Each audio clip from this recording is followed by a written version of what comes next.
ছাত্রদের নতুন রাজনৈতিক দল গঠনের শুরুতেই কি নেতৃত্ব ও কর্তৃত্ব নিয়ে বিরোধ দেখা দিল? এমন প্রশ্ন ঘুরপাক খাচ্ছে সমাজ পাতায়।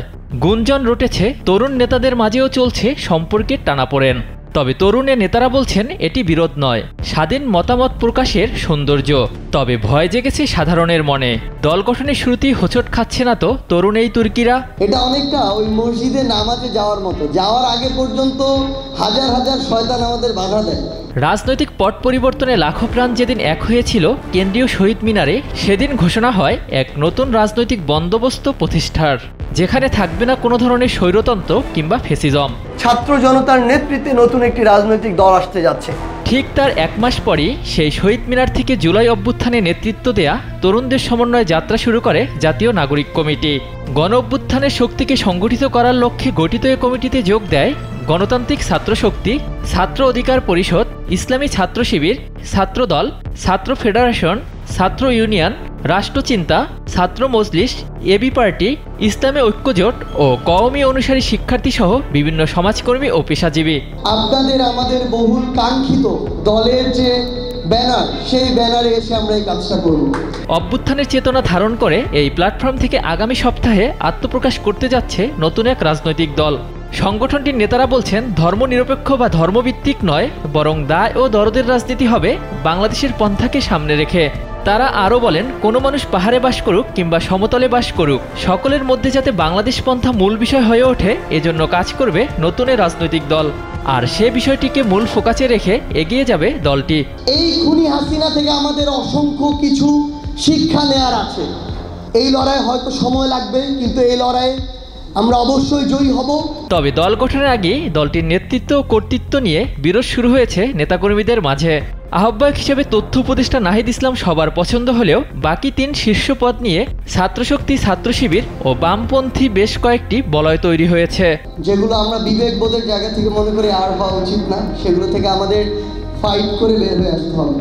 এসব পদের জন্য আলোচনায় আছেন জাতীয় নাগরিক কমিটির সদস্য সচিব আক্তার হোসেন, সাবেক শিবির নেতা আলী হাসান জুবায়ের, জাতীয় নাগরিক কমিটির নেতা নাসির উদ্দিন পাটোয়ারি, সার্জিস আলম এবং বৈষম্যবিরোধী ছাত্র আন্দোলন আহ্বায়ক হাসনাত আবদুল্লাহ সহ বেশ কয়েকজন। আমাদের সহযোদ্ধা নাহিদ ইসলাম যেন ওই মন্ত্রণালয় কিংবা ক্ষমতার পথ ছেড়ে আবার জনতার কাতারে এসে দাঁড়ায়। তবে এই বিরোধ ইতিমধ্যেই ছড়িয়ে পড়েছে দেশের বিভিন্ন প্রান্তে বৈষম্যবিরোধী শিক্ষার্থীদের মাঝে।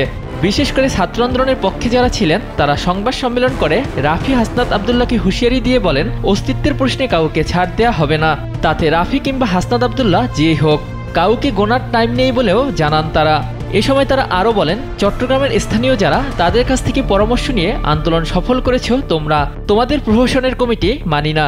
কমিটি বাতিল না করলে হাসনাতকে চট্টগ্রামে অবাঞ্ছিত ঘোষণা করার হুঁশিয়ারি দেন শিক্ষার্থীরা। সবাই সবার মতো করে মতামত দিচ্ছে, তবে এটি কোনো বিভক্তি নয়, বরং গণতন্ত্রের জন্য সৌন্দর্য বলে মত দিয়েছেন তরুণ এ নেতারা।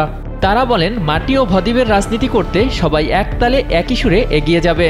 সম্ভাবনা নেই ছাত্রদের নিয়ে দ্বিতীয় কোনো দল গড়ার। কোনো নেতাকে অন্ধ অনুকরণ করার প্রয়োজন নাই।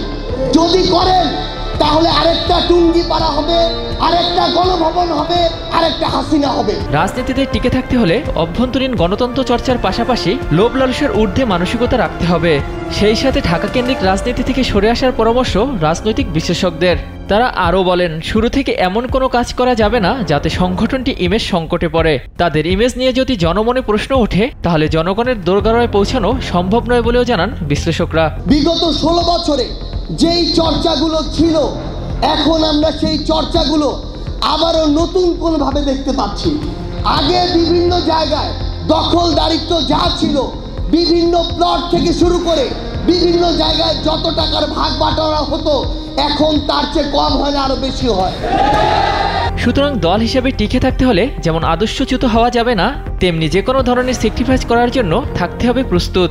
সময়ের সাথে সাথে বোঝা যাবে নতুন এ দল এই সংকট কাটিয়ে কতটা পৌঁছাতে পারে জনমনে। জনগণের কাছে জবাবদিহি করার মানসিকতা রাখি এবং জনগণের জন্য কাজ করি, তাহলে আগামীর বাংলাদেশে আমরা যে নতুন রাজনৈতিক দল করতে যাচ্ছি, সেই রাজনৈতিক দলকে সামনে রেখে আমরা ঐক্যবদ্ধভাবে আমাদের যে বাংলাদেশ, যেটা আমরা প্রত্যাশা করি, সেটা গড়তে পারবো।